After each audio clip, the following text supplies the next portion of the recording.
The fluorescent lights of the hospital room flickered, casting long shadows that seemed to dance on the walls. I was propped up in my bed, a myriad of tubes and monitors attached to me, when Ethan walked in. His gait was confident, almost too confident for someone who was supposed to be recovering from major surgery. My surgery. The surgery where I had given him a part of me, quite literally, to save his life. "Laura, we need to talk," Ethan began, avoiding my gaze. His voice was steady, but there was an undercurrent of unease. I nodded, bracing myself for what was to come, but nothing could have prepared me for his next words. "I think we should get a divorce." The words hung in the air, heavy and suffocating. I felt as if the ground had been yanked from under me. "What?" I managed to choke out, my voice barely above a whisper. Ethan finally met my gaze, his eyes cold and detached. "Look, Laura, you can't take care of the house or me anymore. This situation has made it clear. You're not the partner I need." I was stunned into silence. The man who stood before me, the man I had loved and cared for, seemed like a stranger. "But I just gave you part of my liver. I saved your life." My voice cracked with emotion, a mixture of disbelief and anger bubbling to the surface. "That's just it, Laura. You did save my life, and I'll be forever grateful. But gratitude isn't enough to sustain a marriage. We've been drifting apart for years, and this is just the final straw." His words cut deeper than any scalpel ever could. I had laid on that operating table for him, endured pain and risked my life, and this was how he repaid me? With coldness and divorce papers? "You knew what you were signing up for when we got married," I retorted, my anger rising. "You promised to be there in sickness and in health. Or does that only apply when it's convenient for you?" Ethan sighed, rubbing the back of his neck. "I know what I said, Laura, but people change, situations change. I need to think about my future, and I can't see you in it anymore." I wanted to scream, to lash out, to tell him how unfair this was, but the words died in my throat. Instead, I whispered, "So this is it? You're abandoning me when I need you the most?" "It's not like that, Laura. I can't be the person you want me to be. I'm sorry." Without another word, Ethan turned and left the room, leaving me alone with my thoughts and a heart shattered into a million pieces. As the door clicked shut, a bitter laugh escaped my lips. The irony of it all wasn't lost on me. Ethan, the man who couldn't bear the thought of caring for his sick wife, was alive because of me. And now he was walking away, free to live his life, while I lay here, broken and betrayed. In that moment, a fire ignited within me, burning away the remnants of my affection for Ethan. He wanted a divorce? Fine. But I wouldn't make it easy for him. I would fight back, and I would make sure he regretted this day for the rest of his life. The days turned into weeks, and the hospital room felt more like a prison than a place of healing. Each day blended into the next, marked only by the visits from doctors and the occasional obligatory check-in from Ethan's family, who seemed more concerned with his well-being than mine. It was during one of these long, lonely afternoons that I found myself reflecting on the past, on how Ethan and I had arrived at this painful juncture. Our story began at the small publishing firm where we both worked. Ethan, with his keen insight into political affairs, and I, a hopeful comic artist, found ourselves drawn together by our shared ambition and love for the written word. Our relationship blossomed quickly, fueled by late-night discussions about our dreams and aspirations. Ethan was charming, passionate about his work, and seemingly devoted to me. When he proposed, it felt like a dream come true. However, the dream began to crumble soon after our wedding. Ethan's career took off, and he became consumed by his work, leaving me to manage the household alone. Our conversations, once filled with mutual respect and understanding, turned into heated debates about my role in our marriage. "You knew what you were getting into when you married me, Laura," Ethan would say whenever I voiced my loneliness or dissatisfaction. "I need a partner who supports my career, not someone who needs constant attention." I remember trying to express how isolated I felt, only to be met with dismissal. "Laura, you're overreacting. We're doing fine. You just need to find something to keep you busy," he'd respond, his eyes glued to his phone or laptop, never really seeing me. The realization that Ethan saw me more as a convenience than a partner was a bitter pill to swallow. I threw myself into my comics, pouring my heart and soul into the panels. trying to fill the growing void between us. My characters lived vibrant, fulfilling lives, stark contrasts to my own, which seemed to be shrinking with each passing day. It was during a family gathering that Ethan's mother, perhaps sensing my growing despair, pulled me aside. "Laura, I'm sorry. Ethan has always been driven, but you don't deserve to be pushed aside. You're family now, and we're here for you, even if he's not." Those words, meant to comfort, only deepened my sense of failure. How had my life become a series of apologies and excuses for the man I loved? Our marriage, once the source of my happiness, had become a facade. I was living with a man who valued his career and social standing more than our relationship, a man who believed my sacrifice and support were simply parts of the role I had agreed to play. The love and partnership I had once believed in had dissolved into a business arrangement, one that Ethan was now seeking to terminate because I had become an inconvenient liability. As I lay in the hospital bed staring at the sterile white walls, I realized that Ethan's request for a divorce wasn't just the end of our marriage, it was my chance to reclaim my life. No longer would I be the silent supporter, the convenient wife. I would fight back, not just for the sake of revenge, but to regain my dignity and self-worth. Ethan thought he could discard me after everything I had done for him, after I had literally given a piece of myself to save his life. But I would show him that I was more than just a caretaker, more than just his wife. I was Laura Barnes, and I would not be underestimated. The resolve that had sparked in me the day Ethan walked out of my hospital room had now turned into a roaring blaze. I was ready to face whatever came next, armed with the truth and a newfound strength that Ethan had never seen. The day Ethan was diagnosed with cirrhosis was the day our fragile semblance of a marriage was put to the ultimate test. I remember the cold, clinical tone of the doctor as he explained the severity of Ethan's condition. "Without a liver transplant, Mr. Barnes's prognosis is very poor," he had said, his gaze shifting between Ethan and me. Ethan's reaction was one of sheer denial. "There must be some mistake." "I feel fine," he protested, but the evidence was irrefutable. The lifestyle he had led, the endless work events accompanied by heavy drinking, had taken their toll. It was then, in the stark, impersonal hospital room, that Ethan turned to me with a desperation I had never seen in him before. "Laura, you're my only hope. Please, I need you." The weight of his plea hung heavily between us. Despite everything, the part of me that had loved him, that still cared for him on some level, couldn't turn away. "If I'm a match, I'll do it," I said, the words tasting like ash in my mouth. The tests confirmed that I was indeed a suitable donor, and the surgery was scheduled. The days leading up to it were a blur of paperwork, medical consultations, and a profound sense of loneliness. Ethan's family thanked me, their gratitude genuine, yet tinged with the unspoken acknowledgement of Ethan's role in his own predicament. "Thank you, Laura. You're doing a brave thing," Ethan's mother had said, her eyes wet with unshed tears.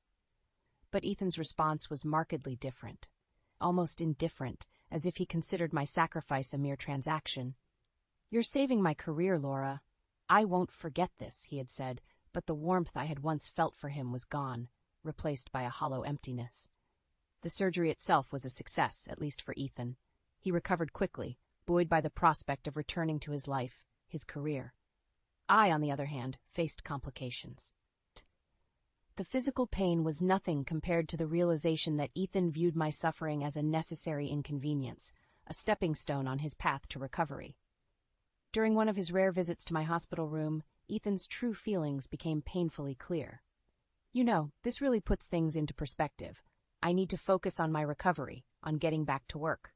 We'll talk about us later," he had said, avoiding my gaze. "Us? What's there to talk about?" "You've made your priorities clear, Ethan," I retorted, the bitterness in my voice surprising even me. Ethan had merely shrugged, the gesture dismissive. "Laura, you knew what you were getting into when you married me. My career has always been my priority. You agreed to support me, remember?" That conversation was a turning point for me. It crystallized the stark reality of our marriage. To Ethan, I was nothing more than a means to an end, a convenient solution to his problems. My well-being, my dreams, my sacrifices were irrelevant to him. As Ethan left the room, his footsteps echoing hollowly in the sterile corridor, a resolve hardened within me. I would no longer be the silent, suffering wife. Ethan had taken everything from me, my love, my liver, and now he sought to discard me when I was no longer of use to him. But I would not let him. I would fight back, not just for myself, but for every moment of neglect, every dismissive word, every sacrifice made in vain. Ethan Barnes would learn that my generosity came with a price, one that he would pay dearly. In the sterile ambience of Ethan's lawyer's office, I found myself sitting across from the man I once vowed to spend my life with. Ethan's demeanor was a mixture of impatience and arrogance, a stark contrast to the gravity of our meeting. Without any preamble, he pushed a set of documents toward me. "Let's get this over with," Ethan said, barely hiding his disdain. "I've offered you a fair settlement. Everything is in order." I scanned the documents, my heart sinking with each word. "Fair?" I echoed, disbelief coloring my tone. "You think abandoning your wife after she saved your life is fair?" Ethan smirked, a cold glint in his eyes. "I'm just being realistic, Laura. Our marriage was over long before this. It's better for both of us to move on." The lawyer shifted uncomfortably, sensing the tension, but Ethan waved him off, his focus solely on me. "Look, Laura, I'm starting a new chapter in my life. I suggest you do the same. Take the settlement. It's more than generous, given the circumstances." His words stung, a brutal reminder of the transactional nature of what our marriage had devolved into. "A new chapter? At my expense?" I retorted, my voice steady despite the turmoil inside. "You owe me for every sacrifice, every ignored plea for attention, every moment of pain." Ethan laughed, a sound that sent shivers down my spine. "You're delusional if you think you're entitled to anything more. I made you who you are. Without me, you're nothing." That was the last straw. The pain and humiliation I had endured crystallized into a fierce resolve. "We'll see about that, Ethan. You may think you've won, but this is far from over. I'll make sure of it." As I left the office, Ethan's facade of confidence seemed to crack, revealing a flicker of doubt. The battle lines were drawn, and I was no longer the woman he thought he could easily discard. The days that followed were a blur of strategizing and planning. Mark, a colleague and friend, became my ally in the quest for justice. Over coffee one afternoon, I shared the full extent of Ethan's betrayal, my words painting a vivid picture of the man behind the public persona. "He can't get away with this, Laura," Mark said, his anger mirroring my own. "You deserve better. We need to expose him for who he truly is." "I agree," I replied, the weight of my decision heavy on my shoulders. "It's time for some well-deserved karma." Together, we crafted a plan that was both bold and risky. Utilizing Mark's connections, we secured an interview with a prominent online platform known for its investigative journalism. The piece would detail my side of the story, laying bare Ethan's deceit and manipulation for the world to see. On the day the article was published, I felt a mix of fear and vindication.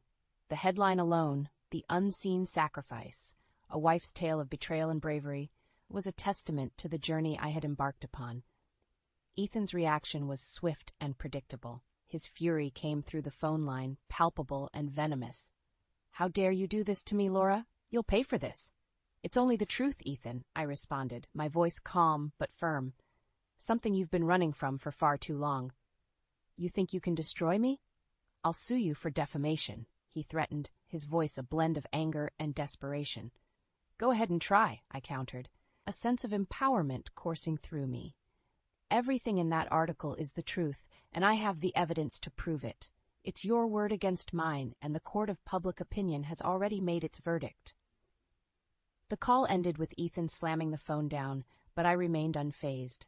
I had taken the first step in reclaiming my life and dignity, no longer a silent victim of Ethan's cruelty. As the fallout from the article began to unfold, with Ethan's public image and career taking a hit, I watched from a distance. There was no joy in my heart, only a solemn satisfaction that justice was finally being served. I had started this fight to expose the truth, not for revenge, but to reclaim my voice that Ethan had tried so hard to silence.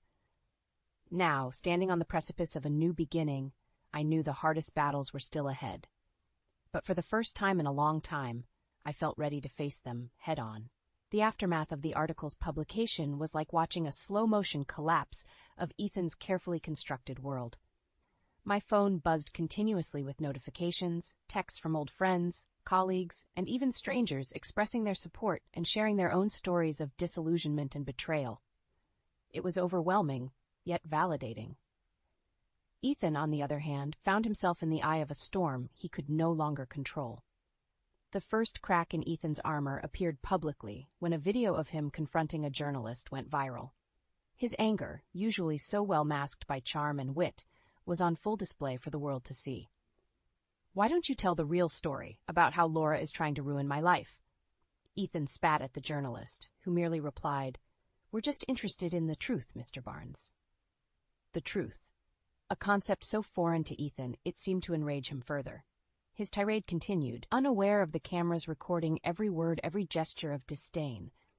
This was not the Ethan the public knew and admired. This was the man I had lived with, fought with, and ultimately left. As Ethan's public persona unraveled, I received a call from Mark, his voice tinged with excitement and anticipation. "Have you seen the latest? Ethan's self-destructing. Your story has opened the floodgates. People are coming forward with their own experiences." I hadn't anticipated the breadth of the impact. I said, trying to keep my voice steady. "It's more than I expected. I just wanted to share my story, not this." Mark was quick to reassure me. "Laura, you did the right thing. Ethan's true colors needed to be exposed. The world needed to see him for who he really is." As Ethan's life spiraled, his attempts to regain control became more desperate and pathetic. Sponsors withdrew their support. His social media became a battleground, and his professional engagements dried up. The man who once held the power to sway public opinion was now a pariah, his words dissected and discredited. The culmination of Ethan's downfall came one evening when I saw him pleading his case on a low-rated talk show, a far cry from the influential platforms he once frequented. "I've been misrepresented," Ethan claimed, his voice lacking its usual conviction. "This is a coordinated attack on my character." But the host was unsympathetic. "The evidence suggests otherwise, Mr. Barnes. Your actions, your words, have led us here.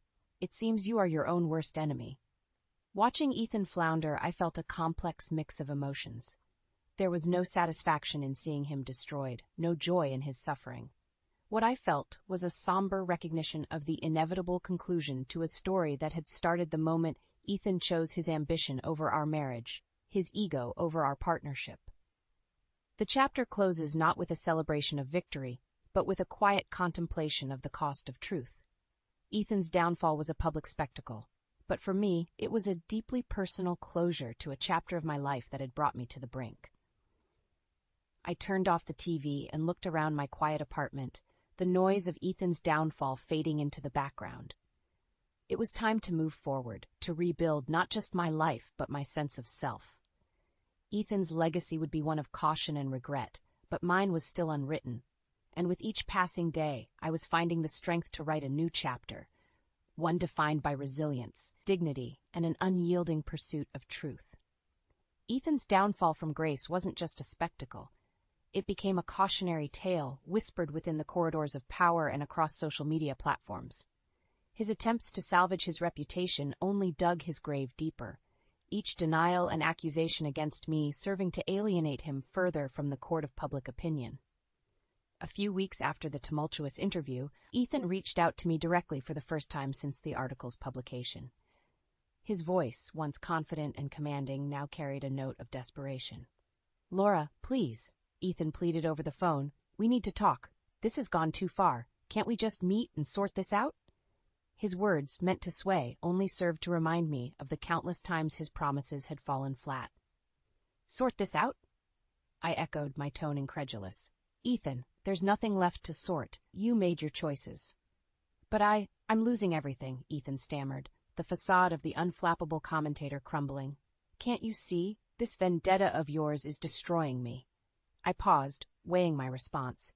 "This isn't a vendetta, Ethan. It's accountability, something you've avoided for far too long." Ethan's reply was a mix of anger and pleading. "I'll make it right, Laura. Just help me stop this madness." "Stop it," I replied, a resolve strengthening within me. "Ethan, the only madness was thinking you could treat people the way you did without consequence. You're on your own." The call ended with a click, and I was left with the silence of my apartment, a stark contrast to the turmoil Ethan was facing. His empire, built on charisma and manipulation, was now just ruins, his legacy tarnished by his own actions. The weeks that followed saw Ethan's public appearances dwindle to nothing. The few platforms that once vied for his insights now shunned him, his name becoming synonymous with betrayal and deceit. Even his social media, once a battleground of support and condemnation, went silent, as if the world had moved on, leaving Ethan Barnes a mere footnote in a relentless news cycle. But the true extent of Ethan's downfall was brought home to me one evening when Mark called, his voice somber. "Have you heard? Ethan's been let go from his consultancy. Apparently, the firm wants to distance themselves from any controversy." I hadn't heard, and the news left me with a complex knot of emotions. Ethan had built his career on being the voice of reason, the insightful commentator who could unravel complex political landscapes with ease. Now he was voiceless, his fall from grace complete. "It's a shame," I found myself saying, not just for Ethan, but for all that had been lost along the way. "He had potential, Mark. He just lost sight of what was important." Mark agreed, the conversation drifting to other topics, but my thoughts remained on Ethan. In his relentless pursuit of success, he had sacrificed everything, including those who cared for him. His downfall was not just a failure of character, but a warning of the price of ambition unchecked by empathy or responsibility. As I hung up the phone, the finality of Ethan's situation settled over me. There was no joy in his loss, no sense of victory in his defeat. Instead, there was a quiet acknowledgement of the inevitable outcome of a life lived at the expense of others. Turning away from the window, I realized that while Ethan's story might have ended, mine was just beginning. Freed from the shadow of his deceit, I could finally start anew, building a future on my terms, defined not by the pain of the past, but by the promise of tomorrow.